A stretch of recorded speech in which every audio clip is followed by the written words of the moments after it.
What are you doing now? You got plans? I gotta go home. Let me give you a ride.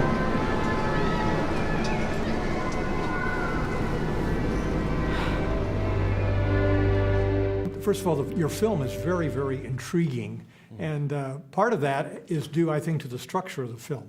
I know I've heard you talk about triptych before, and triptych, that's a work of art on separate panels, right? Yes, yes. Yeah, for about 20 years I dreamed of making a triptych. I saw Napoleon by Abel Gance in film school, and I always thought I always wanted to make a three-screen movie.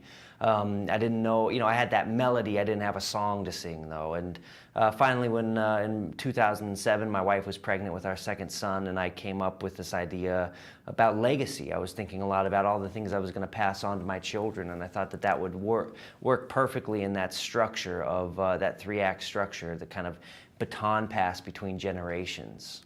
I think of Shakespeare in The Merchant of Venice, the sins of the father are laid upon the children. Was that part of what was in your mind? My imagination tends towards the tragic, and that's why I make films, because if I wasn't able to make films, I would steer my life in that direction, So I need films as an outlet for my tragic impulses. So we're looking here at a real three-act story with three very connected but also very separate stories that are told. In the first one with Ryan Gosling, where he plays the motorcycle ace who turns to robbing banks, to help take care of his son.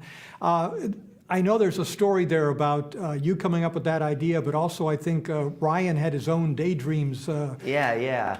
It was 2007, November of 2007. I was at Ryan's agent's house. We were having dinner. I was saying, man, Ryan, you've done so much in your life. What haven't you done that you wanted to do? And he says, well, I always wanted to rob a bank, but I'm too scared of jail. And I said, oh, well, it's funny, I'm writing a movie about a guy who robs a bank. I said, how would you do it? And he said, well, I would do it on a motorcycle, because motorcycles are fast, and I would wear a helmet and no one would be able to see my identity. I'd leave on the motorcycle and I'd have a U-Haul truck parked about 4 blocks away, and I'd ride it into the back of the U-Haul truck because no one would be looking for the truck, they'd be looking for a motorcycle, and I'd get away. And I said, that's crazy, it's exactly what I've written in the script.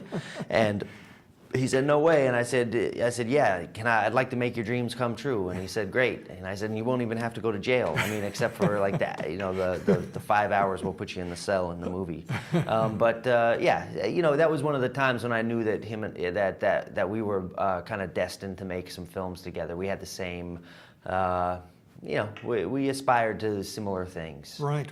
Well, I know you started very young making video movies, I guess, as a kid, and then your first feature, Brother Tide, which played at the Sundance Film Festival. Now, you were only 23, but you wrote, directed, shot, and edited that. Yes. And now, I've never seen it, but I have seen a clip on YouTube of the fight at the car.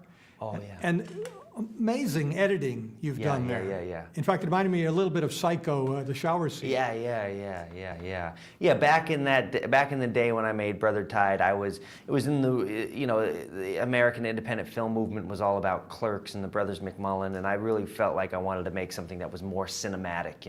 When I saw those movies, I would close my eyes in the theater. I didn't think I was like, I wanted to make something that had to be a movie, so I overcompensated. And Brother Tide is form over content, you know what I mean? It's all about the style, it's all about the tricks. Half of that movie was shot in slow motion. One of the things I wanted to do is I heard Sam Peckinpah, the Wild Bunch, had 1,600 cuts, so I wanted to beat him. I wanted to have the movie with most cuts in the history of movies. When it was done, it was, people need stories and they need characters, and I felt like I served a cinematic penance for about 10 years, where I was forced to sit on the bench. And in that time, I started making documentaries, and I kind of humbled myself as a filmmaker, and I learned how to watch and listen to other people. And in documentary film, I'd be interviewing someone, and they wouldn't necessarily answer the question in the way that I thought that they would. And so I had to listen, be on my toes. You know, that kind of changed my methodology as a filmmaker. Now I'm looking for that collision between real life and fantasy. What's next for you? What are you thinking about? Well, I just finished a pilot for HBO called Muscle, which I'm waiting to see if they'll greenlight, and they'd be foolish not to.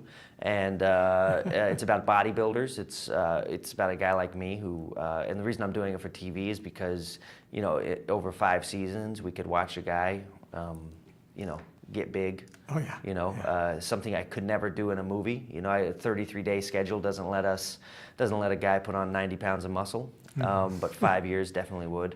And then I'm writing a couple other original screenplays and reading a bunch. Wow. Trying to find something, you know, something that, you know, my films right now, my kids can't watch them, not because they're too young.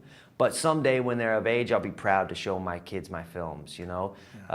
You know, I've been offered a couple other movies or, you know, read some scripts where there's some things, you know, like rapes that happen early on in the script. And, you know, not for any amount of money would I ever do that. You know what I mean? I'm not going to, I can't, you know, do a rape scene for $1 million or whatever, you know. Just, you know, I don't want to make something that my kids, that I can never show my kids. Do you know what I mean? I want to make something that's responsible.